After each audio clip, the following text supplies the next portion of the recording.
Shalom anak-anak, puji nama Tuhan, kita boleh kembali di pembelajaran pendidikan agama dan budi pekerti kelas 8. Dan saat ini kita akan masuk bab 3 dengan materi memilih untuk tidak berputus asa. Nah, tetapi sebelum kita masuk ke dalam materi, kita mengucap syukur kepada Tuhan dan kita bersama-sama berserah, berdoa, menyerahkan pembelajaran kita pada saat pagi hari ini. Mari kita berdoa. Tuhan Yesus yang baik, terima kasih untuk kesempatan pagi hari ini. Kami boleh berkumpul, walaupun kami belajar secara daring, tetapi kami percaya bahwa Engkau hadir dimanapun kami berada. Engkau memberkati kami, Engkau menolong kami, Roh Kudus memimpin kami, untuk kami boleh mengerti setiap materi yang boleh kami terima. Hanya di dalam nama Tuhan Yesus kami berdoa dan mengucap syukur. Amin. Nah, anak-anak, di bab 3 ini kita akan belajar memilih untuk tidak berputus asa. Pertanyaan yang mendasar yang mau Pak Yuda tanyakan adalah, apakah kalian pernah berputus asa? Ya, mungkin pernah. Pertanyaan selanjutnya adalah, apa yang membuat kita menjadi putus asa? Mungkin bisa dipikirkan 1, 2, 3, macam-macam. Pasti setiap kita punya yang namanya masalah, punya yang namanya tantangan hidup. Nah, apakah tantangan-tantangan, masalah-masalah yang kita hadapi membuat kita berputus asa? Kalau iya, hal apa yang kita lakukan saat kita berputus asa? Apakah kita menyerah? Kita kehilangan semangat? Kita kehilangan optimis? Atau justru kita menyerahkan masalah kita kepada Tuhan? Dalam Kamus Besar Bahasa Indonesia, kata putus asa berarti putus harapan, yaitu keadaan di mana seseorang tidak memiliki harapan, tidak memiliki semangat, tidak memiliki cita-cita, tidak memiliki pengen apa besok, ya. Nah, Pak Yuda yakin dan percaya bahwa kalian semuanya pasti memiliki cita-cita, pasti memiliki harapan. Nah, ketika kita punya harapan itu, apa yang kita lakukan? Apakah kita berdiam saja supaya harapan itu terwujud? Pasti tidak. Ada beberapa hal yang harus kita lakukan, dan selain kita lakukan itu, kita juga berserah kepada Tuhan, meminta pertolongan Tuhan.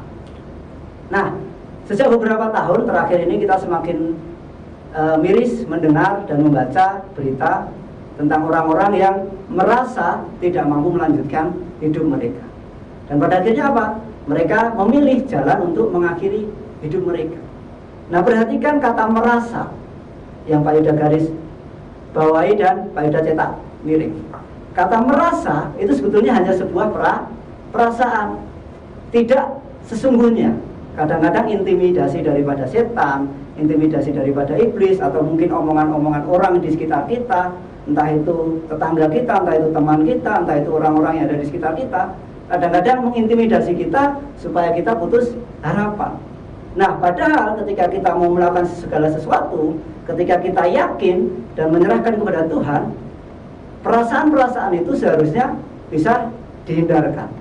Merasa tidak bisa, merasa tidak mampu, merasa tidak berdaya dan lain sebagainya, itu seharusnya tidak ada kepada diri orang-orang Kristen. Bunuh diri bisa terjadi pada seseorang yang apa? Tidak melihat bahwa hidupnya berarti, sehingga ia tidak lagi melihat ada gunanya untuk melanjutkan hidup.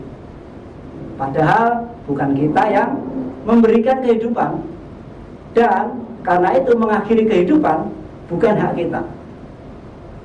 Ingat, kita diciptakan oleh Tuhan, dan semua yang ada dalam diri kita, semua yang ada pada diri kita, itu adalah miliknya Tuhan. Kalau kita mengakhiri nyawa kita karena putus asa, sebetulnya kita melanggar apa yang diperintahkan oleh Tuhan.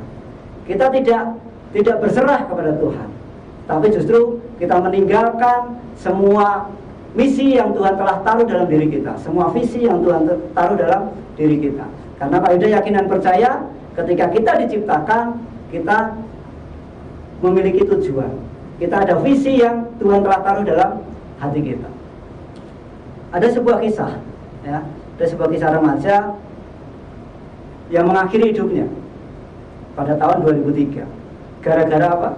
Gara-gara ibunya tidak bisa memberikan uang 2.500 untuk membayar iuran ekstra kurikuler. Bayangkan betapa mengerikan, ya. namanya siapa? Herianto. Ya. Tetapi untungnya dia masih selamat, walaupun dia sempat mengalami sempat dirawat ya secara intensif di rumah sakit karena dia mencoba menggantung. Ya. Nah, ini salah satu contoh remaja yang tidak punya harapan. Padahal hanya gara-gara apa? Uang 2.500 rupiah. Nah, kita akan belajar dari Matius 6 ayat 25 sampai 34. Ya, Pak Ida yakin semua sudah bawa Alkitab. Ya, kita akan belajar, nanti ada 3 poin yang mau kita pelajari pada saat pagi hari ini. Ya, dari Matius 6 ayat 25 sampai 34. Yang pertama adalah kita tidak perlu khawatir untuk makanan, minuman, pakaian sebagai hal yang penting dalam hidup kita. Kita buka Matius 6 ayat 25 sampai ayat yang ke-26 kita akan baca. Karena itu aku berkata kepadamu, janganlah khawatir akan hidupmu, akan apa yang hendak kamu makan atau minum, dan janganlah khawatir pula akan tubuhmu, akan apa yang hendak kamu pakai. Bukankah hidup itu lebih penting daripada makanan, dan tubuh itu lebih penting daripada pakaian? Pandanglah burung-burung di langit yang tidak menabur dan tidak menuai dan tidak mengumpulkan bekal dalam lumbung, namun diberi makan oleh Bapamu yang di surga. Bukankah kamu jauh melebihi burung-burung itu? Nah, dari sini kita belajar bahwa Tuhan kalau memelihara burung, kalau memelihara tumbuh-tumbuhan itu saja dengan sangat baik, apalagi kita sebagai manusia. Ya, dalam penciptaan dulu sebelum manusia diciptakan, semua sudah diciptakan terlebih dahulu dari urutan penciptaan yang pertama sampai yang kelima. Dan pada hari yang keenam Tuhan menciptakan manusia. Ketika manusia itu diciptakan, semua sudah siap. Kalau Tuhan memelihara dari awal penciptaan sampai sekarang, Tuhan tetap memelihara kita. Ya, jadi tidak perlu khawatir tentang apa yang akan kita makan, minum, dan kita pakai. Itu yang pertama. Lalu yang kedua, yang utama dalam kehidupan kita adalah mencari kerajaan Allah dan kebenarannya terlebih dahulu. Kita utamakan Tuhan dalam kehidupan kita. Kita mau jadi seperti apa yang Tuhan mau dalam kehidupan kita, ya. Maka semuanya akan ditambahkan kepada kita. Tuhan akan melihat hati kita. Tuhan akan melihat kita, oh ini anakku yang setia kepadaku, oh ini anakku yang mau tunduk kepadaku, oh ini anakku yang mau taat kepada perintahku. Maka ketika kita sudah menjadi anak yang tunduk kepada Tuhan, mencari Tuhan terlebih dahulu, maka semuanya akan ditambahkan kepada kita. Itu yang kedua. Lalu yang ketiga, janganlah khawatir akan hari besok, karena hari besok memiliki kesusahannya sendiri. Yang Matius 6 ayat yang ke-34. Di situ dikatakan, atau kita mulai dari ayat yang ke-34a, ya. Kita ambil ayat yang ke-34a saja. Sebab itu janganlah kamu khawatir akan hari besok, karena hari besok mempunyai kesusahannya sendiri. Perhatikan di situ bahwa ketika kita punya cita-cita, ketika kita punya harapan, ketika kita punya mimpi-mimpi, dan kita berharap pada Tuhan, kita tidak hanya berdoa, tetapi kita melakukan apa yang Tuhan perintahkan kepada kita melakukan apa yang menjadi bagian kita, dan kita selebihnya serahkan kepada Tuhan, maka semua cita-cita kita, harapan-harapan kita, Tuhan yang akan tolong. Ya. Selama kita menurut dengan visinya Tuhan.